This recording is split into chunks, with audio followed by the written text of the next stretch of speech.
Why do good people turn into monsters? Have you ever wondered what could make a good person someone kind, compassionate, and ethical commit acts of cruelty or even become a monster? Imagine someone you trust and admire suddenly transforming into a stranger, cold and even ruthless. Is this just a rare anomaly, or is it a pattern that repeats throughout history? Today, we will explore one of the most unsettling questions about human nature. Why do good people sometimes do bad things? More importantly, how can we recognize and resist the unseen forces that can push us toward darkness? The thin line between good and evil. We often believe that only inherently evil people commit terrible crimes. However, the truth is that every human being has the capacity for both good and evil, depending on the circumstances they find themselves in.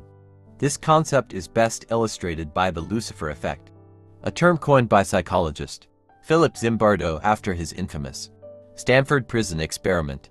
In this experiment, ordinary college students were randomly assigned to play either prison guards or prisoners.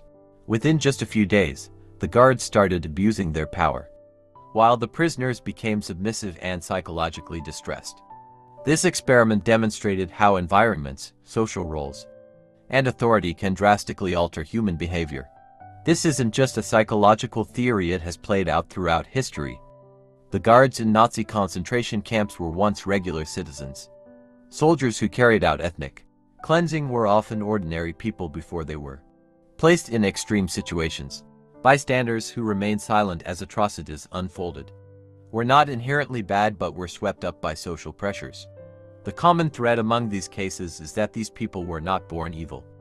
Rather, they became capable of terrible acts due to external influences, social conditioning, and gradual shifts in moral boundaries. Psychological mechanisms that turn good people bad. Milgram's obedience experiment in the 1960s demonstrated that people would inflict harm on others if ordered to do so by an authority figure. In his study, participants were instructed to administer electric shocks to another person who was actually an actor pretending to be in pain. Shockingly, most participants continued delivering shocks, even when they believed they were causing severe harm, simply because an authority figure told them to do so. This raises a critical question. How often do we blindly follow orders without questioning their morality? 2.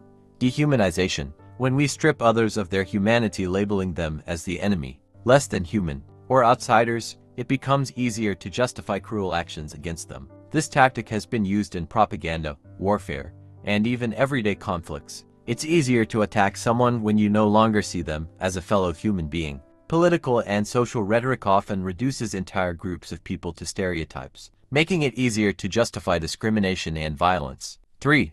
Social influence and group pressure. People tend to conform to the norms of the groups they belong to. In the Stanford prison experiment, the guards didn't start out as sadistic people, but they quickly conformed to the expected behavior of their assigned role. This raises an important question. Are we truly independent in our actions, or are we subconsciously playing roles dictated by the people around us? 4.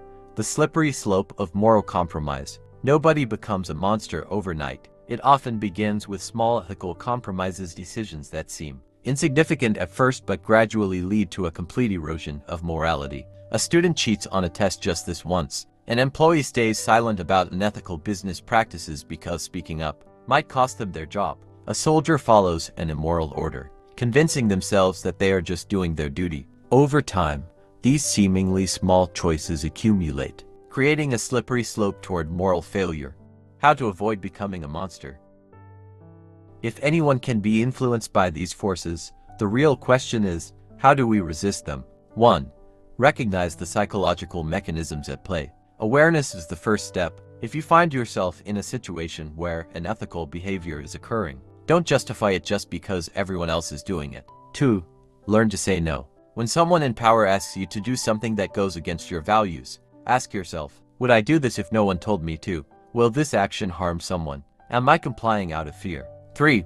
Cultivate moral courage. Figures like Rosa Parks, Oskar Schindler, and whistleblowers throughout history were not fearless, but they acted despite their fear. To develop moral courage, practice speaking up when you witness injustice, refusing to participate in unethical actions, no matter how small. surrounding yourself with people who uphold strong moral values.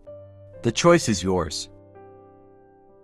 No one is born a monster, and no one is completely immune to the pull of darkness. But every individual has a choice, either to gradually slide into moral corruption, or to stand firm in their principles. The next time you face an ethical decision, remember, you have the power to choose who you become, and in the end, the small choices you make every day will determine your character.